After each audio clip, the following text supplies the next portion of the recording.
Good evening and welcome to Real World News TV. I'm Chara and Tappin the Cabe, and joining me this evening are my hosts Reggie Kearney, the editor-in-chief of the Urban Sentinel, and our illustrious, wonderful, ever-talented Tony Breedlove.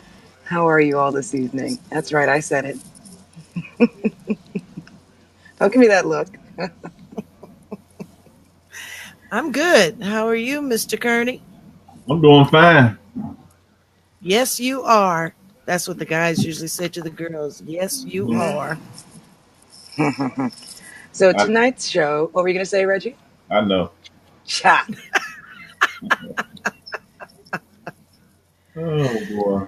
So tonight's show, we're going to be talking about protests, protests of the past and protests of the present, and whether or not they're working, anyone's listening, or if they're still a viable tool for the present.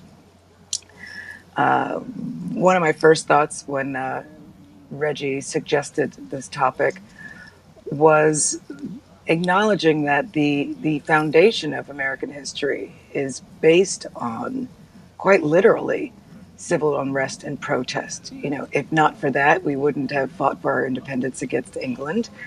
Civil unrest is what gained us most of the freedoms that we have, whether it was freedom from England and freedom to self-govern, or protests and riots against unfair taxation without representation, or protests for women's suffrage and getting the right to vote, or protests against Jim Crow and segregation.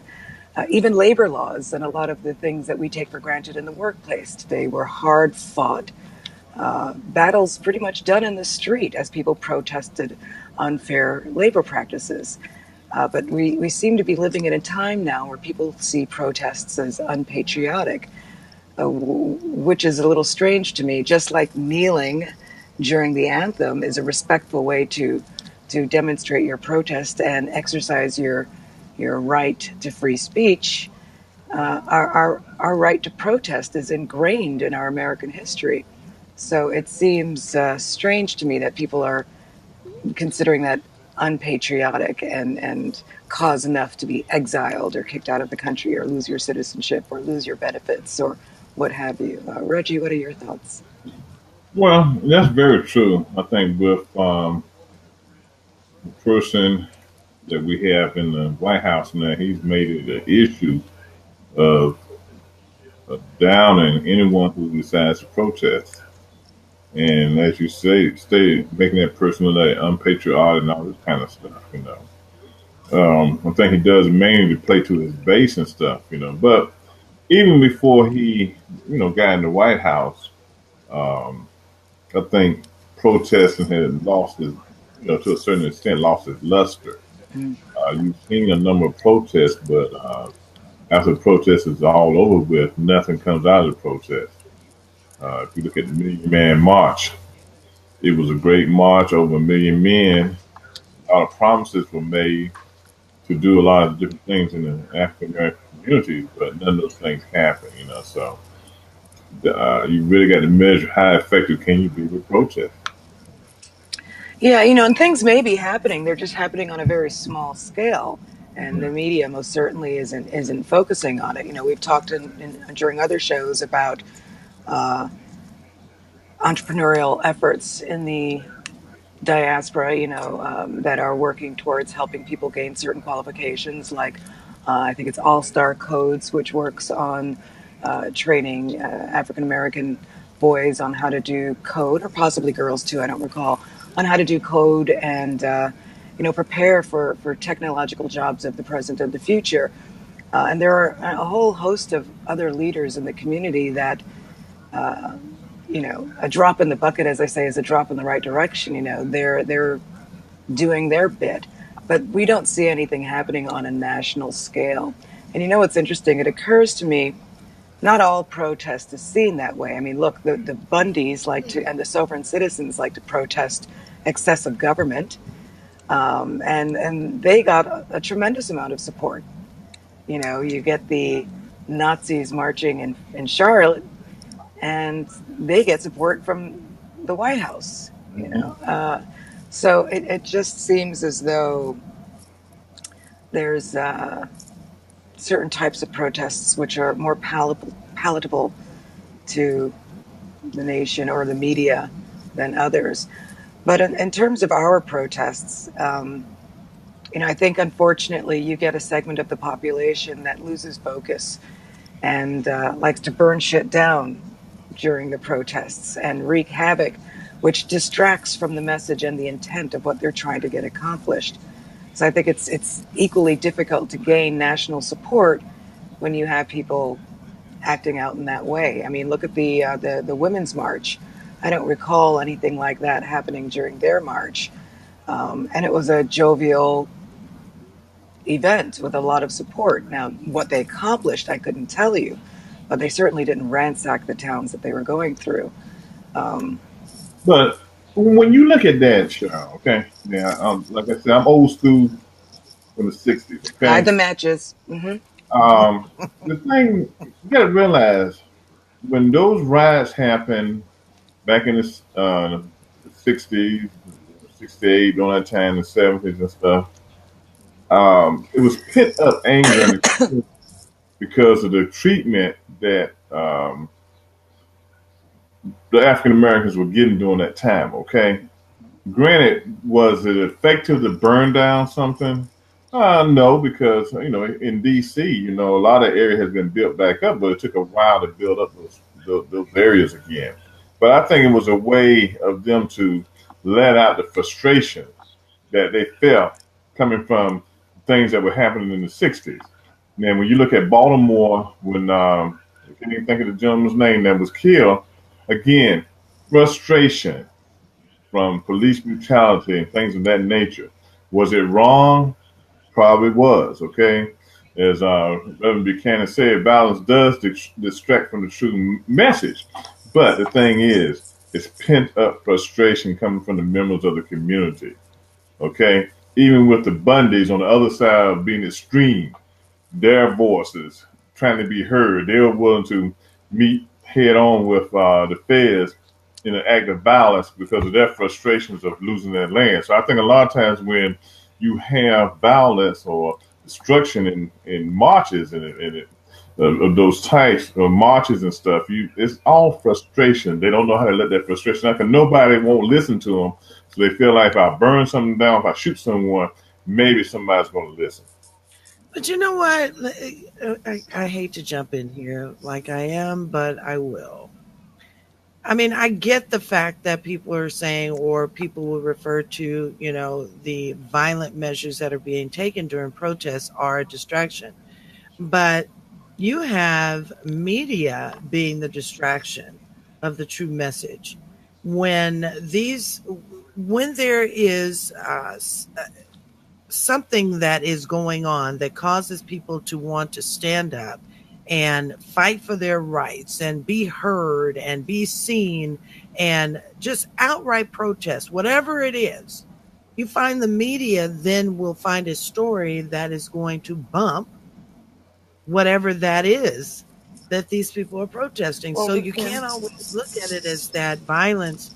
And we're not even talking about I don't even think I can say that I would call when someone is when someone is frustrated and they want to burn something down. I can't even say that it's violence. I think that they are just trying to get the message across and they get tired of being pushed to the side by another news story. Yeah, well, I'm not supporting burning places down, but I will I say don't either. I think they burn the wrong places down.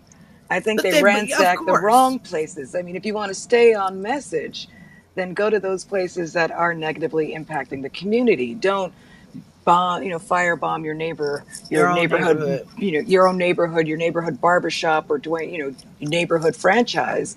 But that takes me to another point. And doing research for this show, again, looking at the history of riots in this country, whether it was about the Stamp Act, the taxes on, a number of products. Of course, I'm tired like you, Tony, so I can't remember. But I know. Don't these say were, tired because I'll yawn. don't yawn, don't yawn.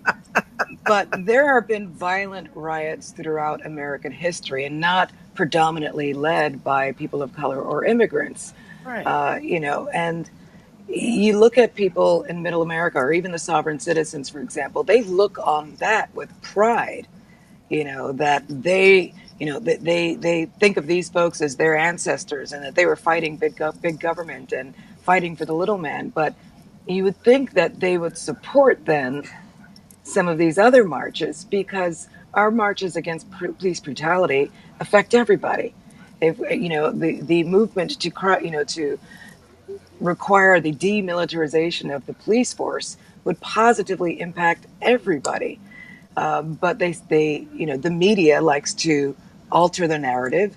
We give them fodder that makes it easier for them to alter the narrative, and they change it into something as oversimplified as, there go those Black Lives Matter people acting out again, distracting from the message, just like Trump hijacked the narrative about kneeling, in protest during the anthem. Not about the anthem, not about the flag.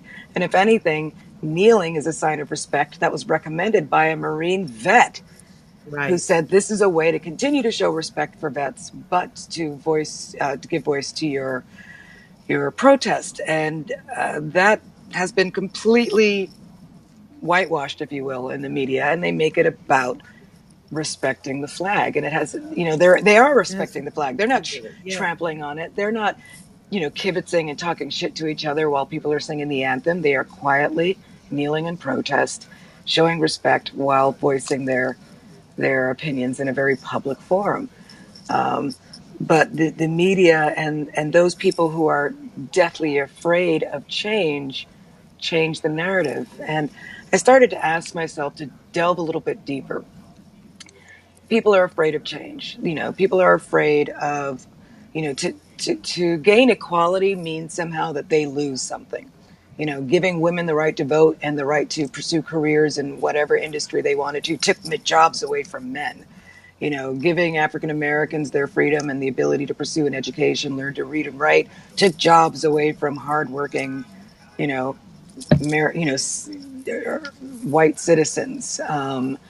So there's this sense, regardless of who the other is, that gaining equality or gaining some freedom that other people have, or some liberty that other people have, somehow diminishes what they have. And I don't even think it's that. I honestly really don't even think it's that.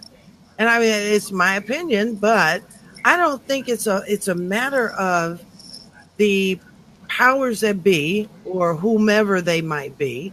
I don't think it's a matter of losing something. I think it's just a matter of not wanting to have to share a liberty. Or I think it has to do with just not wanting to be on equal plane with someone else of color. I that's the way I look at it. I don't think that there is a thought or a process of thought that they are losing anything. It's all about, are you equal to me? Do I respect you as an equal? People of color have never been thought of as equal of anything. So, but the thing is that even with that being said, they're still not giving up anything. Mm-hmm. White folks back in the days of slavery, and we can take it back to the 40s. Hell, we could take it up to now. They're not losing anything. They don't think of losing anything. They don't think of themselves as equal to us or us to them. That's what it's about. And I agree with you, Tony. I think the narrative in this country has been, is, and will continue to be whites fighting against equality for all Americans, okay? And even during this time in my area where we're having elections here in Maryland, and county elections too, you can see how groups of people come together to try to block black candidates, okay? Because they have the fear of that black candidate. They don't respect the intelligence of black people that are capable of doing what they do in government. Okay, so you see, and that makes me I'm very frustrated with that because I see that happening. Okay, it's that playing field that they won't allow us to level that playing field. So yeah, you get a lot of frustrations through that. Even in the voting booth, you find those frustrations. But if they've been convinced, like sucking milk from your mother's teat from day one, they've been told and indoctrinated that we don't earn anything, right? We're given everything. Whether it's affirmative action or something else, we didn't earn our way into the colleges that accepted us. We're merely a quota. They find it impossible to believe, at least those who are racist, that we could be equal or surpass them intellectually and in our accomplishments. So they convince themselves, because of the narrative that they've been indoctrinated with, that we are, of course, we're not equal because we didn't earn anything that we've obtained in our lives. We were given all of it. And that's where I say that it can't be the fact that they're going to be losing anything. Well, they supposedly lose their place in college because they have to fill a quota and give it to somebody else. They supposedly lose a job because of affirmative action. But I know, Reggie knows, and they ultimately know that this is not true because you've got more white colleges that are open up to all races than you do historical black colleges or colleges that are being formed today that are catering to those of color. You just don't have it. So it's not like they're not losing anything, and they know that. They know that. But that's what they want you to believe. I don't know that all of them know that. I think some are stupid. No, they know. They know. Just like they knew what they were doing when they brought blacks on slave ships. Oh, yeah. That they were going to treat them like animals, that they were going to keep them in bondage for hundreds of years. They knew what they were doing. There was no question as to how they felt about anything, if they felt threatened of anything. They knew. This was a plan. And the thing is, it's getting pushed down onto the HBCUs now. And I went to a HBCU, North Carolina Central University. And what's happening now? White students are coming on the campus as minorities. They're getting financial aid, sports that we really don't compete in that much, like baseball and tennis and track. Right. So this year our baseball team was predominantly white. That's what we fielded this year at a historically black college and university. Okay, they know how to get around. Okay, a lot of these white baseball players couldn't play at North Carolina State or Duke University or University of North Carolina, so they came to North Carolina Central, where they knew they had an opportunity, and probably got financial aid because they're considered a minority on campus. So they're always trying to figure out ways to get around. But you don't hear us boycotting and fussing at North Carolina Central because white students are coming on campus. But it's the reversal on white campuses. When we come on campus, we got too many blacks here. Well, I missed my spot getting in school here because you all a lot of black students come in. But you don't hear the black students going against it. They're not fussing, but hey, it's business as usual, And that one thing Brian said, and to pull all this together, he's saying it never will till we united become a force to be reckoned with. That's the whole daggone problem. We cannot come together because we have that crab in the barrel mentality and work together to exert some force here in America. And we just don't do that. And I think that's why protests have just become so ineffective now. Mm-hmm. You have to look at the fact too that every time there is a situation that I think people of color, and I'm going to say people of color in this instance because not only blacks are suffering right now, but you're talking about the Hispanic race who are suffering with the fact Muslims, that Middle Eastern, and Muslim, right? With the fact of immigration, with being shut out of this country, with being told that there is no more lottery, that you just can't come here. But I think for the most part, the problem is that we've got so many different protests going on. it becomes like when we see a black boy shot down in the street by cops or a black man beat up in the street by cops. Now it's like, oh, Reggie, did you see it on the news? Yeah, I saw it. Wasn't that a shame? Yeah. Okay. And then we move on.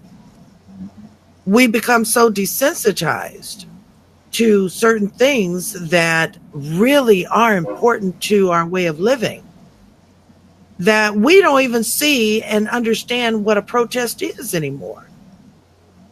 We just don't understand it. We say, okay, we're going to all gather out at City Hall and we're going to protest. All right. So now what? You're not by yourself because we don't go. I mean, if you look at if you look at what Reverend Barbara is doing now with the Poor People's Movement, and you look at the acts of disobedience they're doing at different here in D.C. at the Capitol and around the different states at the capitals, who are the majority of the people there? They're white. Yeah. You know, who's affected more by these Republican bills and stuff that you know make us poor? You know, it keep us down. African Americans and Hispanics. Yeah. But it's whites that are out there carrying the torch for us. Okay, and that's what really bothers me because we just don't get involved. Okay, we just don't get involved. And I was looking at another statement Brian made. He said Hispanics are more united. Yes, they are. That is very true. Very true. We can't even get together, put the money together, go to McDonald's and get a hamburger without fussing and fighting. Because we're going to fight about that. Because Jacqueline says we get in our own way. Well, we're too busy infighting, you know. But you know what, Jacqueline? I'm going to have to say, I'm not going to say sometimes, I'm going to say all the time. Because no matter what it is, we get in our own way. All the time. All the time. I don't know why that is. And I have to agree with her. We do get in our own way all the time. Well, we let them polarize our own community instead of embracing the totality of the diaspora and all the shades in it. You know, I remember when I first started college, you had the dark-skinned folks hanging out and the light-skinned folks hanging out. And I thought that was the strangest thing I'd ever seen. Division within our own race. And I remember this cat, he good-looking guy, light-skinned, green eyes, and he was on the corner outside the school talking about the revolution and when that's going to come. And I was sitting there looking at him and talking to him, and I said, well, you know, I know you've got some white blood in you or some Spanish blood in you. You're mixed. You know, you're a good-looking guy. What's your heritage? And it took about 45 minutes for him to finally admit that his mother was white. And I said, so you're out here preaching about the revolution. Well, if that were to happen today, do you think your mother would be spared? Not to mention the fact that all the girls who are trying to get your number are doing so because of the blessings you got from both of your parents. And you're out here disrespecting your mother like that. So I think that there's a lot of self-hate as well in part of the community. But, you know, we're so polarized amongst ourselves. You know, Becky with the good hair, you know, the light-skinned one, the dark-skinned one, the whatever. I mean, it's ridiculous. Yeah. I like this comment that Rose Susan Eugenia Dorsey. That's a long name.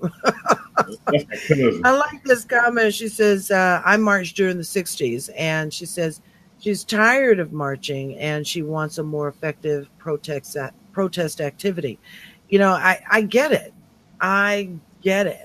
And it makes you wonder. It makes you wonder. Those who had marched during the 60s, during the civil rights movement, what they feel about what is going on right now. You know, because they lost their lives. They lost the ability of going home and nestling in their beds at night.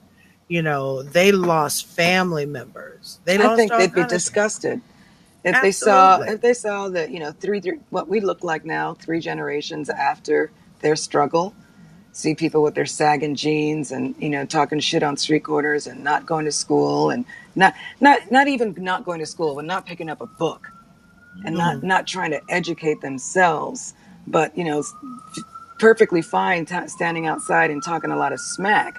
but not willing to educate themselves. And I think that's also a big difference between the population in the 60s and now, because they were fighting so hard for their rights. They were fighting for their education as well.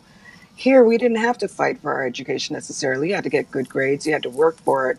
I mean, my teachers didn't necessarily do me a huge service in all of my schools. In some of my schools, the teachers sucked. But for the love of learning that my parents instilled in me, that's why I have the vocabulary that you make fun of all the time. But I think they would see us now as lazy, and sometimes I wonder if they're worthy of the sacrifice that they made in the 60s. I'd be depressed as hell if I came back from the past and saw this now. Yeah. Except when I see your son. When I see your son, I think there's hope. Well, see, you know what? My son was raised by a militant. That's what that was. You got to realize. You got to realize the schools aren't teaching this stuff anymore. So a lot of these kids on the corner with their pants sagging don't have any idea about what happened and how they got the right to vote. Okay, right. They don't teach it in school no more. My daughter had 2 pages in her social studies book on slavery and Black history. That's all it's in there now, and they basically are trying to take it out of the books. They don't want to talk about slavery and no more. Why aren't we protesting that? They don't want to do that. Why aren't we standing outside the boards of education in every state and protesting that? Because we are afraid to call these people to the carpet about our children's education. And that means to me, and I'm not trying to get anybody's hair all in a bunch or pants in a bunch when I say this, we don't give a shit enough about our children. Plain as that. We don't give a shit about our children enough. We care whether or not they go out here and they get beat down by the cops, but we don't care about what these folks are teaching our children in school. Mm-hmm. We don't care enough to sit them down and teach them about their history. Mm-hmm. We don't care enough as parents, grandparents. There should not be a time that a parent or a grandparent does not set aside some time for their children at the end of the day. Take an hour. It's an hour. You watch Love and Hip Hop for an hour. Mm-hmm. And they ain't doing nothing. You see what I'm saying? You should be teaching your children something. Mm-hmm. Sit down with them, talk to them, find out where they are in all of this mess, and work around that and teach them something. But you can sit and watch Love and Hip Hop and Housewives and all these other crazy ass folks on TV. But you can't find enough time to teach your own children what they are not getting at school. Mm-hmm. They don't have no base. Well, look, check this out. Brian said something that's good. Our day-to-day existence is still hinged on their acceptance, approval, or disapproval. And I like that comment. Say that again. He said that our day-to-day existence is still hinged on their acceptance, approval, or disapproval. Because I could give less than a damn. Yeah, and that's so true. You got a lot of blacks that walk around here. Yeah, Uncle Charlie don't like what I'm doing. I better find out if he likes it, or he'll approve it the way I sit down at the desk, or it's a disapproval. You got a lot of African Americans that think that way. Okay, they need approval. We don't need approval for nothing. Nothing. That's why we find ourselves in the situations we are. We want to be accepted. Accepted, and you want to shuffle that same old slave mentality. Yes, sir. Yes, I refuse. Yeah. And other people should refuse. You are a grown adult, man or woman. You have the right to say, I don't feel like it, I don't wanna, and I ain't gonna. Okay? You have the right. You don't have to look for nobody's approval, especially for white folks. Shit, they told you you're equal. Now you have to believe it. That's it. That's it right there. But it's hard for them to believe it when they're not educating themselves. I said, turn the Love and Hip Hop off.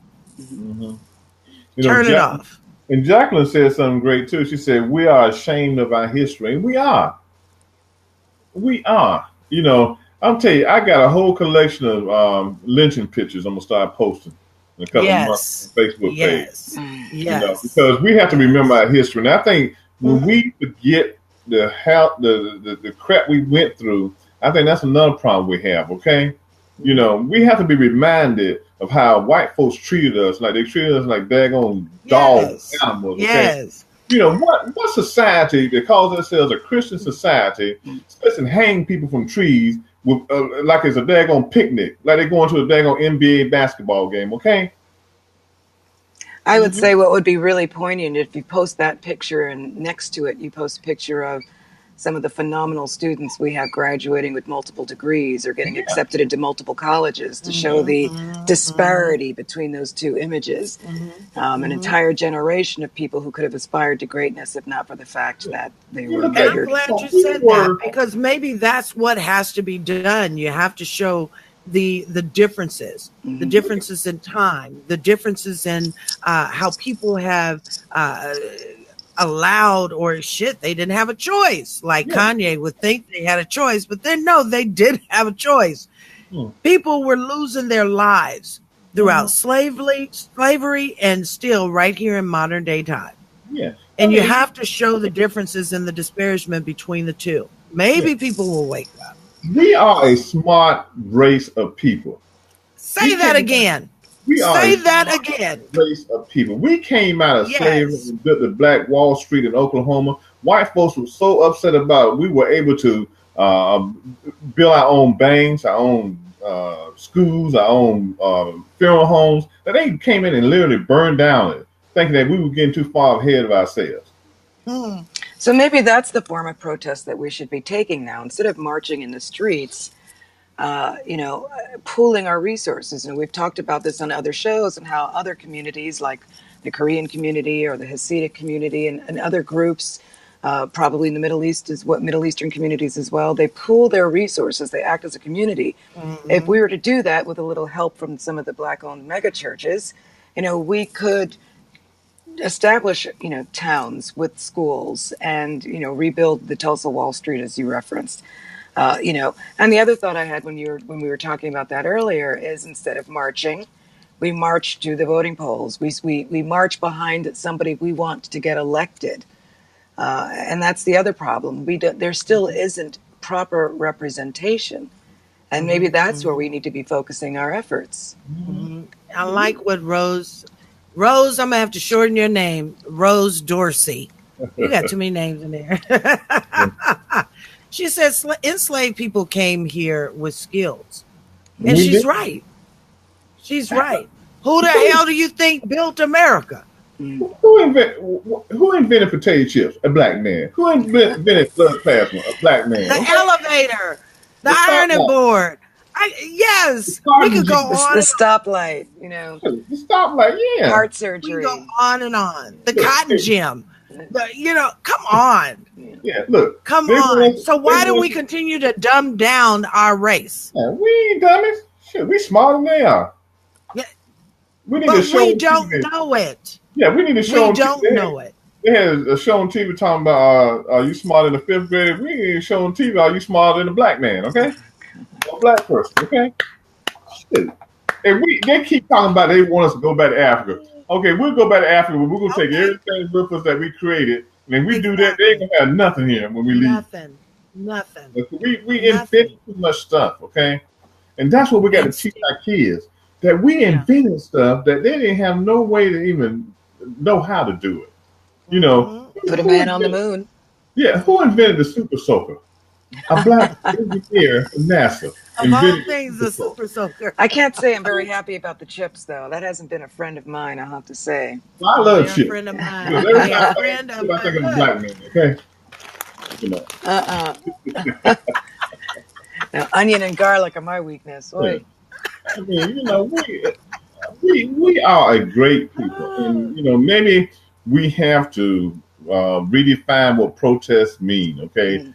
we know in the '60s they marched, in the '50s and '60s they marched, and they got things done. Maybe we got to do another type of protest. You know, maybe we got to do a monetary boycott of different businesses, because we do spend a lot of money. That is so hard, though. We can do that on a Yeah. local level, but I think one of the things that businesses learned in the '60s is Mm-hmm. they diversify now. Like, look at Johnson and Johnson or Nabisco. They have Mm-hmm. their hand in so many pots. If you want to boycott them and seriously have an Mm-hmm. impact, there's like 100 products you have to stop using because they will find a way to get your money. Right. Right. So, I think that I think we that's a should really stop hard thing to calling do. it a protest Mm. because,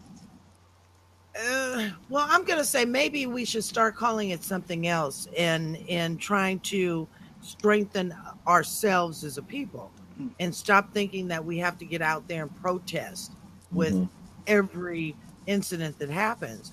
That is a time where we start to pull together and start to come up with a plan. You Come know, together with a plan of how you're going to, you know, go against what it is that you feel that is either unnecessary or just completely wrong that is happening to you as a people. I think that, like you say, churches and all that. Okay, I get that. And I'm not saying I'm not. You know, I'm a Christian, but I have over time felt that some of these churches, these mega churches out here, are not doing what they should be doing as far as a community is concerned. mm-mm. And it's all about passing the plate. They're not That's the churches. way I They're look mega at it. vacuums sucking the Yeah, money out of their wallets. exactly, exactly, exactly. So instead of always thinking that we have to protest when there is an incident that harms us as a people or as a community, that is when you go next door to your neighbor's house. You sit down with your neighbors, you sit down with their kids, you sit down with the people that are in your community. You Elect a form new sheriff something. in your town. Exactly, You you know, know. So I mean, I'm for protesting, but what good is it doing after a while when we become desensitized to it? it's an antiquated an approach It in a is. technological age. And that's the other thing. You know, they don't like negative press. I mean, look at how Right. quickly some of these companies will backpedal on some of their Mhm. positions. I mean, H&M I don't take too seriously because they step in it too often for it to be a mistake. But Right. we could be using technology as well as our money. Hmm. I I think that agree. we need to upgrade the approach to protesting. It's nice to see all the bodies in the street because at least then philosophically you're not People are alone, alive. right? Like that women's march after Trump was elected was heartening. It was the first ray of hope after the election that I saw, to know that there were so many people out there that were against him, despite the fact that he won the electoral college and Yeah. is now sitting in his piss colored theme office. But What are they doing now? That's the thing. It was good at the moment, but nothing is happening now. well, Okay. no, I'm saying that it was just good to see it for Yeah. morale's sake. But then there has to Mm-hmm. be something after it. There has to be a plan after it that people can follow. Whether it's the women's march and fighting for equal pay and our benefits, maternity leave and all of those things, or whether it's fighting against police brutality, or whether it's fighting against racism and a resurgence of segregation. But there needs to be a plan. And right now, it just seems like you get bodies streaming in the street, and it's nice to see. But then what? It loses Yeah. steam, it loses its thunder. And it doesn't seem like there are any real, we don't have a Martin Luther King or a Malcolm X at the head of these groups. We don't need that. We don't We don't have, need that. well, yeah, but there are You got no and speakers. There's yeah, but nobody look, speaking at these but things. look, and I keep saying the same thing over and over. You've got Malcolm X and Martin Luther King within your own community. If you don't get together with your neighbors, you don't know who that is. Yeah. We don't even so much as wave to our neighbors anymore. I bet whomever is sitting on this show and watching tonight, I bet you can't tell me the names of three of your neighbors. I bet you can't. I know their faces. Let's see, David, But John, you don't Denise, and know Susan. There you go. but you don't know them. Yeah. And I'm making a point to know who I live with, Yeah. you know? Well, it's a I little know my different in an neighbors. apartment building because the population is so transient here. But, It doesn't yeah. matter. Yeah. It doesn't matter. For whatever time that people are there in your life and staying and they cross your path, doesn't matter. You got to start reaching out to people, not just saying, hello, how are you? Have a good day. Who are you? And I say it all the time. We're not going to have a Malcolm X again. Yeah. There was only one Malcolm X. We're not going to have a Martin Luther King again. There was only one Martin Luther King. Okay? So now it's up to us to find out who it is that we are inside of ourselves. What's your son's name again? Cameron. Hmm. Yeah, he's my Malcolm X. Yeah. But I do, and I say it all the time. We just need to start reaching out to our neighbors. We really honestly do. That, and we need to start changing. We need to get in positions where we can start changing the laws. You know, the criminalization of behavior, which is, you know, directly correlating with the increase in police violence that we see, and the air of permissibility that they seem to have in beating the ever-loving crap out of somebody for a minor offense. You know, just the other day we saw a video of a kid who tried to run away from home. The cops found him. The kid mouthed off, and the cops was beating on him. He's a runaway. He didn't break any law. He didn't harm anybody. He didn't steal anything. He didn't point a weapon at you. But these cops feel like it's okay to enforce their will. And so that's something that we have to work on as well. And legislative changes. We just saw what the Supreme Court approved, clearing out the voter rolls for people who don't historically vote. You have that right for life. As long as, you know, you can spell your name and go in and click a button or check a box, you should be able to go and vote whenever you want. And just because you didn't like any of the candidates that might have run previously doesn't mean you should indiscriminately lose that right. Now, granted, they're not losing the right. They have to go back and re-register, which is a whole nother pain in the ass. But they're not, I don't think that they're informed that they've been removed from the roster. So they don't find out until they go to vote, unless they make an effort to find out that they're still registered in their state and their county. So, you know, these are things that we need to be watching. We need to be watching the ball and minding.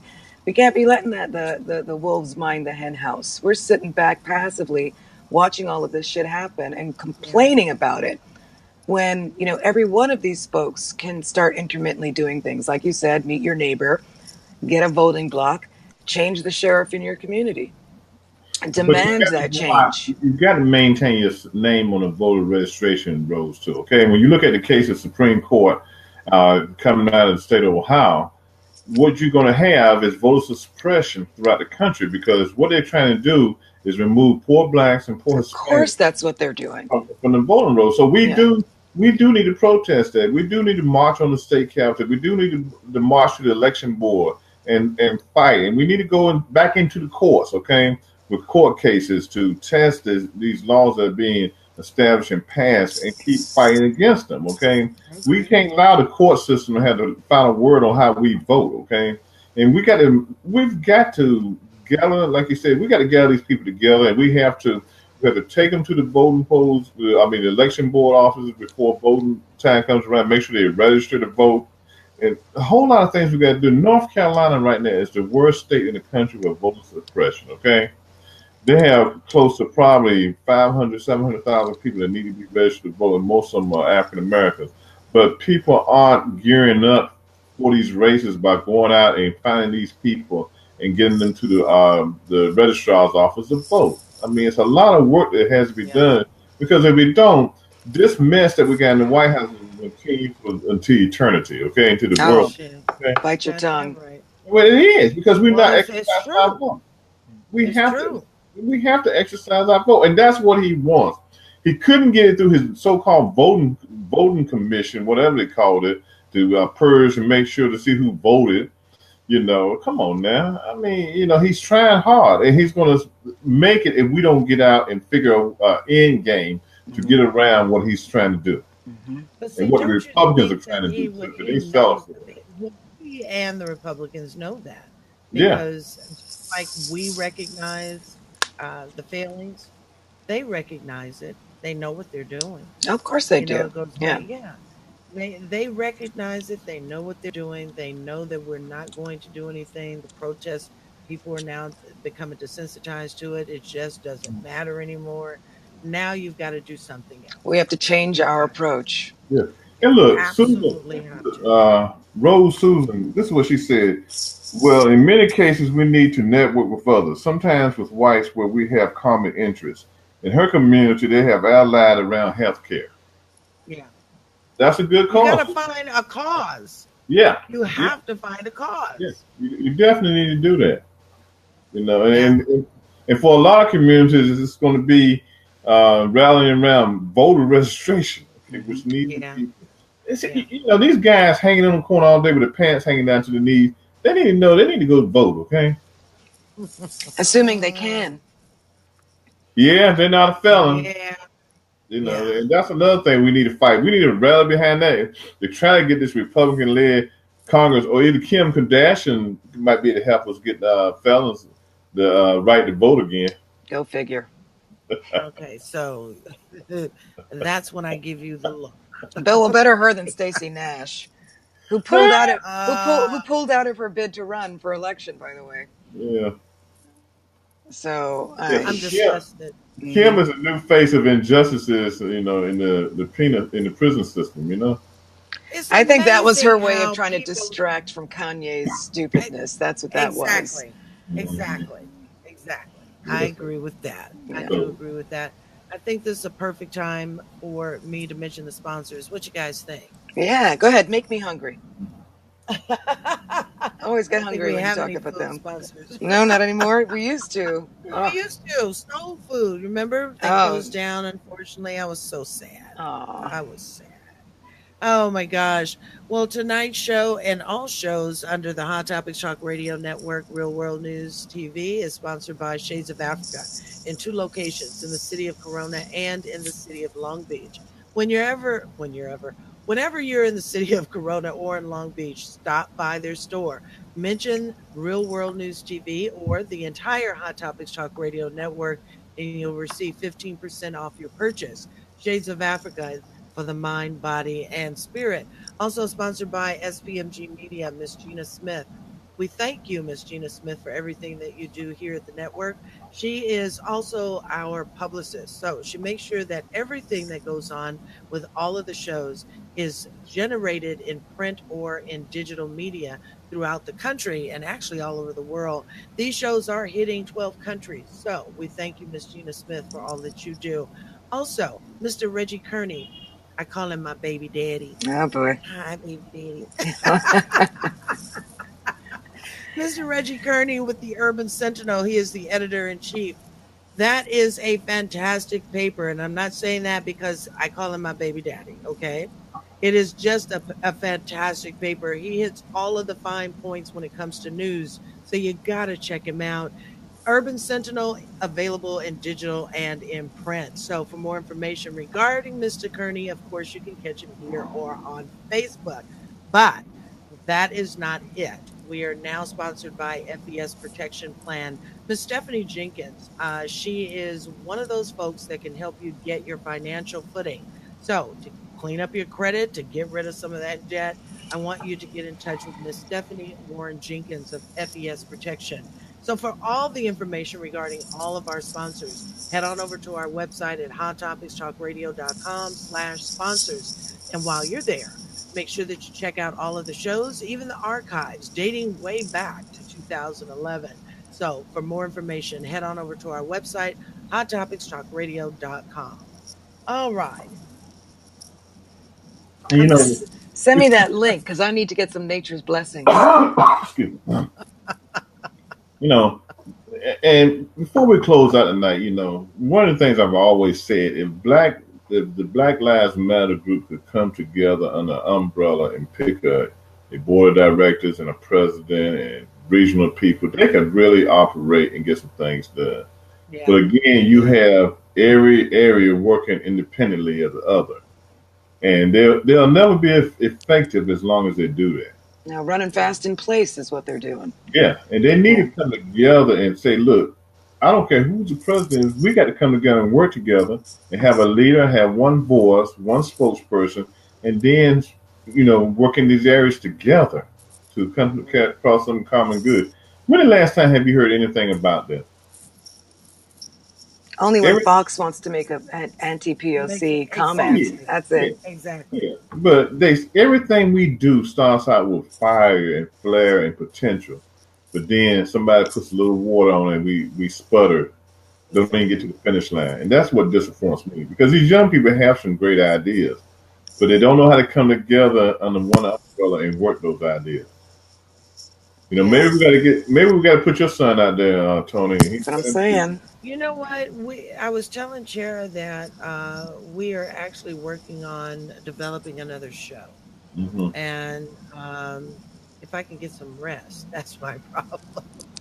But we're actually trying to develop a show right now that is going to be the crux of bringing the young people, like from the hip hop era, because he's from that era, to the area of like our era, our culture, and trying to meld that into showing the likeness of the two, and talking about political issues, talking about community and social issues.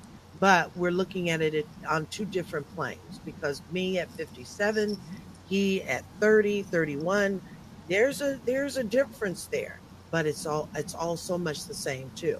Mm. So that is what we're trying to develop now. And hopefully, with that particular show, we can gain an audience that is not just of our age group, but of the age group of the millennials, because there is this total disconnect. But I think that if they saw that the parameters were the same, just in different times, that I think that people will start to get it, because there is a likeness between the two generations, and people aren't getting it. We just do things differently.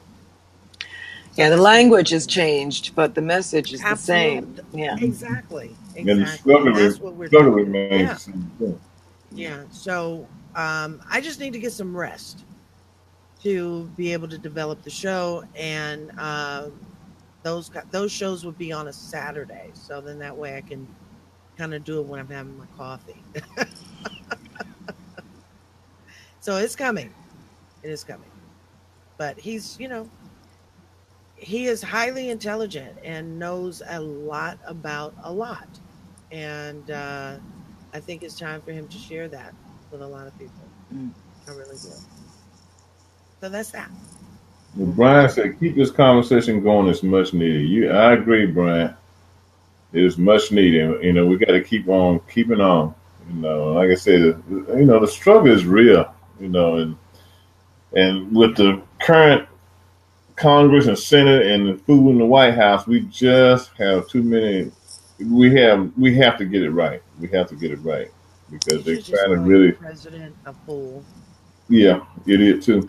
But we're just trying to keep. They're trying to keep us down. Okay, and if we allow it, you know, it's going to happen. So we got to right. We got to. It's time for us to raise up and let I our voice just think be heard. that too many people, though, Reg and Chera, I think that too many people today are really dependent upon our government to tell them a way of life, or to tell them how to live and what to be happy with, what they Hmm. have to put up with, What they what's should normal. want to be happy. Yeah. Exactly. You need What is these new supposed to kicks be to be normal. happy. Yeah. Exactly. Yeah. And I think that's the problem. We have depended too much upon our government, whether it be at the state level or at the federal level, Or to the tell media. us what. Yeah, Yeah. exactly. Yeah. And that's why I'm glad that we do these shows, because it gives us an opportunity to talk to people. They can also voice their opinion, and we talk about their comments, all of that, because everyone's voice does matter. And we have to stop talking about our government as they are the end all of all, like they make us who we are, and Well, we are individuals, and we are a community, it and keeps we should going the act way as it's such. going. It might be the end all of it Yeah, all. yeah, yeah, yeah. So that's my thought. I'm done. Yeah. So you guys ready to get out of here? I think so. Yeah, I gotta go find my matches. Oh no. I got a lighter. My I, can, my can of gasoline. I got a lighter. Oh boy. All right. So I just want to thank everybody who had joined us tonight and watched tonight. And I'm really hoping that you did enjoy the show. We always have a good time. And of course, we get a little deep, but that's what it's about. We got to stop being so shallow and go deep. So I just want to say thank you to everyone who had joined in tonight and commented and shared their views. Thank you, Mr. Reggie Kearney and Miss Chara and Tappin, for keeping this show alive and doing what you do. You guys are a true blessing. You really are. You're a couldn't true do it blessing. without you, Tony. Yeah, you could. Mm. But would Yeah, you we? could. But Everybody would we? saying good night to us. Uh, so again, I do want to welcome you to check out our website by going to hottopicstalkradio.com. You can catch Real World News TV here with Reggie Kearney and Chara and Tappin every Tuesday night at 5:30 p.m. Pacific, 7:30 Central, and 8:30 on the East Coast. Make sure that you do follow them on Facebook because that way you will get all of the information regarding all of the shows, when they're going to air, and all that good stuff. And then you can hear Chara and her big words. Oh, God. I enjoy her big words. And then we can visit my baby daddy. All right. So we're going to go ahead and get out of here. Thanks, Brian. Such a great job as always. Thank you, Brian. And thank you, Miss Rose and Jacqueline. And we had a bunch of people watching in, and I have to go Reverend all Barbara the way down. Buchanan. What's up, Barbara? Yes. Uh, Reverend Barbara. All right Yeah. now. Praise God. A lot of good folks on here tonight. So thank you guys. Thank you for your support. We really do appreciate your support. And we look forward to seeing you back here next week on Tuesday night. All right. So we're going to go ahead and get out of here. Anything else you want to say, Mr. Kearney? No, I just got to find my masters and gas can, my dashiki. I'll be all right. Mm. Hey, I got an afro pick for you. But that's okay. It ain't gonna never get back up there. Okay? Oh my gosh. All Yeah. right. So thanks again for watching. And we will see you back here on Real World News TV next week on Tuesday. Time again, 5:30 p.m. Pacific, 7:30 p.m. Central, and 8:30 on the East Coast. We'll see you then. Bye-bye, you guys. Good Good night, night. guys.